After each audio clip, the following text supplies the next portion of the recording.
Hello and welcome to our YouTube channel, that is Education Fantasy. My name is Bhakti and today we are going to we are going to continue with the chapter which we had started in the last video, that is nutrition in living organisms. ठीक है, तो we are doing nutrition in animals वाला part, right? तो वहां पर we had done holozoic nutrition. याद है आपको types of nutrition in animals में हमने जो फर्स्ट टाइप किया था वो था होलोजोइक न्यूट्रिशन और उसके नीचे हमने एनिमल्स का क्लासिफिकेशन किया था on the basis of their food. अब हम जा रहे हैं सैप्रोजोइक न्यूट्रिशन में. ठीक है, तो व्हाट इज सैप्रोजोइक न्यूट्रिशन? ठीक है, तो ये क्या होता है, ये वो एनिमल्स करते हैं, ठीक है, जो एनिमल्स दूसरे डेड एनिमल्स पे फीड करते हैं. ठीक है, बट उनका जो तरीका है वो अलग है. कैसे?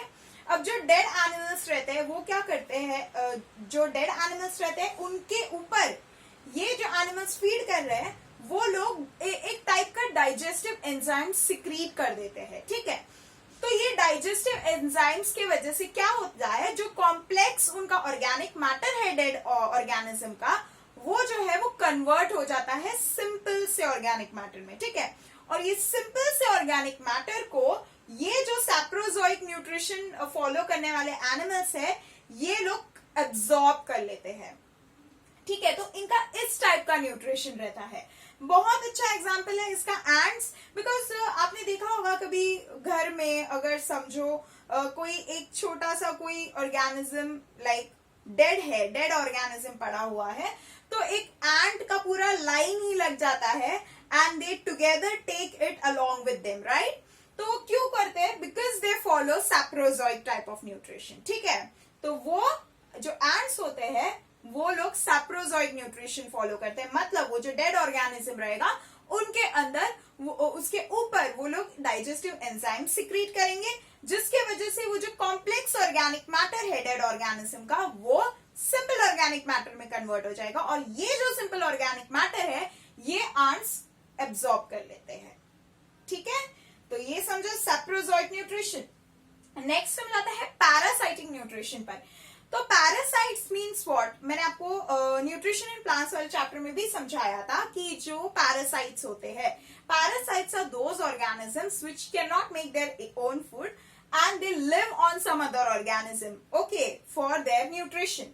तो उनको बोलते हैं पैरासाइटिक न्यूट्रिशन. अब since we are talking here about animals, तो this is parasitic nutrition in animals.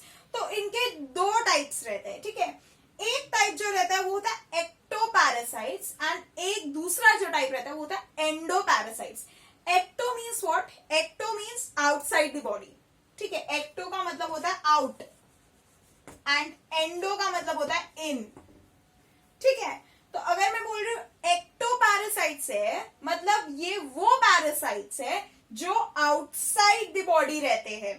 ठीक है, एंड जो एंडोपैरासाइट्स है वो इनसाइड द बॉडी रहते हैं. अभी किसके बॉडी भैया, है ना, आपको कंफ्यूज हो गया होगा. तो देखो यहां पर दो ऑर्गेनिजम्स इन्वॉल्व रहते हैं. एक होता है पैरासाइट जिसकी मैंने अभी बात की थी, राइट? ये पहला रहता है ऑर्गेनिज्म. दूसरा ऑर्गेनिज्म रहता है उसका होस्ट. ठीक है, मतलब ये जो पैरासाइट है ये जिसके ऊपर या जिसके अंदर रह रहा है उस ऑर्गेनिज्म को हम यहाँ पर होस्ट बोलेंगे. ठीक है, तो ये जो पैरासाइट होगा ये अपना खुद का कुछ नहीं डालेगा. ठीक है, ये बस अपने होस्ट पे डिपेंड रहेगा. भैया हमको सब रेडीमेड चीजें मिलेंगी. ठीक है, हमें कुछ ये जो पैरासाइट्स हैं इनको कुछ मेहनत करनी नहीं पड़ेगी.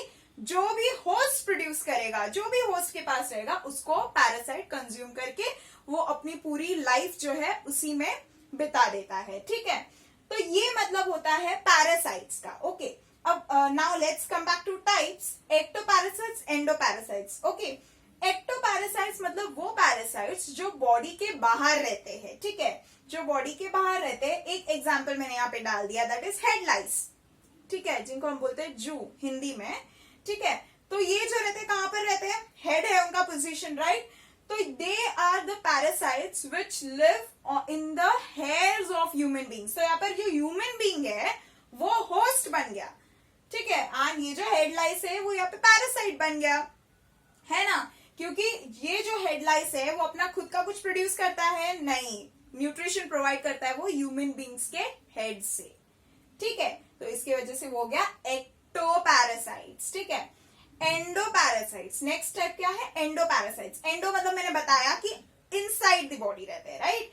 तो ये जो है टेप वर्म्स है इसका एग्जाम्पल, ठीक है। ये बहुत बड़े बड़े वर्म्स रहते हैं जो आपने जो फूड कंज्यूम किया, अगर समझो वो कंटामिनेटेड है, तो उसके जरिए ये जो टेप वर्म्स है आपके फूड के जरिए ह्यूमन बींग्स के बॉडी में उनको एंट्री मिल जाती है भैया, ठीक है। अब एंट्री मिल गई तो वो लोग क्या करेंगे, जो भी चीजें, जो भी, अब ना they mostly live in intestines, okay. Tape worms जो रहते हैं वो इंटेस्टाइन में रहते हैं ह्यूमन बींग्स के। तो इंटेस्टाइन में तो वैसे भी डाइजेस्टेड अनडाइजेस्टेड सारी जो फूड रहती है वो तो अवेलेबल रहती है, क्यों, क्योंकि वो हमारी बॉडी अपनी प्रोसेस कर रही है। बट क्योंकि टेप वर्म्स वहां पर आ गए हैं तो वो तो अपना लाइफ जीना छोड़ेंगे नहीं, तो वो क्या करेंगे, वो उसी फूड में से अपना न्यूट्रिशन सारा गेन कर लेते हैं, ठीक है। तो तभी क्या होता है, अपना पूरा जो लाइफ स्पैन है टेप वर्म्स जो रहते हैं वो उसी में बिता देते हैं, ठीक है। फिर वो मल्टीप्लाई भी होते हैं, ओके। तो उनका जो पूरा लाइफ साइकिल है वो यहाँ पर हो जाता है। तो यहाँ पर जो ह्यूमन बींग का जो ह्यूमन बींग है वो हो गया होस्ट, क्योंकि ये ह्यूमन बींग्स के इंटेस्टाइन में ही रह रहा है। और जो टेप वर्म है वो हो गया उसका पैरासाइट। समझा है यहाँ तक आपको? तो इस चैप्टर में आपको इतनी सारी चीजें इंक्लूड की गई है न्यूट्रिशन इन एनिमल्स में, ठीक है भैया। तो हमने बोला था स्टार्टिंग में कि जो चैप्टर है वो दो पार्ट्स में डिवाइडेड है, nutrition in plants and nutrition in animals, right. तो जो न्यूट्रिशन इन एनिमल्स है वो यहाँ पर खत्म हो जाता है आपका, ठीक है। न्यूट्रिशन इन एनिमल्स इतना ही था, मैंने इससे पहले भी और 2 वीडियोस जो डाली थी उसमें आपने देखा होगा। Now what about nutrition in plants? तो जो nutrition in plants है that is just same as the CBSE chapter 1. Okay, standard 7 का जो chapter 1 है उनका chapter का नाम ही है nutrition in plants. ठीक है, तो उसमें मैंने सारी चीजें कवर अप कर ली है जो यहाँ का है। ओके, यहाँ का फर्स्ट पार्ट जो है मतलब न्यूट्रिशन इन प्लांट्स, वो अगर आपको देखना है तो वो आपको उस वीडियोस को देखना होगा। 3 वीडियोस मैंने बनाई है, वो 3 वीडियोस अगर आप देख लोगे तो आपका पूरा न्यूट्रिशन इन प्लांट्स वाला पार्ट कंप्लीट हो जाएगा, ठीक है। No need to even read the text book if you actually see the videos, okay. And जो न्यूट्रिशन इन प्लांट्स वाला पार्ट है वो तो मैंने यहाँ पे कंप्लीट कर ही दिया है, ठीक है। तो मतलब आपका पूरा चैप्टर कवर अप हो जाएगा, ठीक है। तो न्यूट्रिशन इन प्लांट्स वाला सेक्शन अगर आपको देखना है तो उसका मेरे तीनों वीडियोस का मैं जो लिंक है डिस्क्रिप्शन में दे दूंगी, आप वहां पर जाके उसको चेकआउट करो, आप देखो, you will definitely like it. Okay students, so if you have any doubt please place those doubts in the comment section. I will try to reply all of them. Okay, please do like and share our videos and do not forget to subscribe our channel and please hit the bell icon to get the latest updates of our videos. Okay, so till then, bye.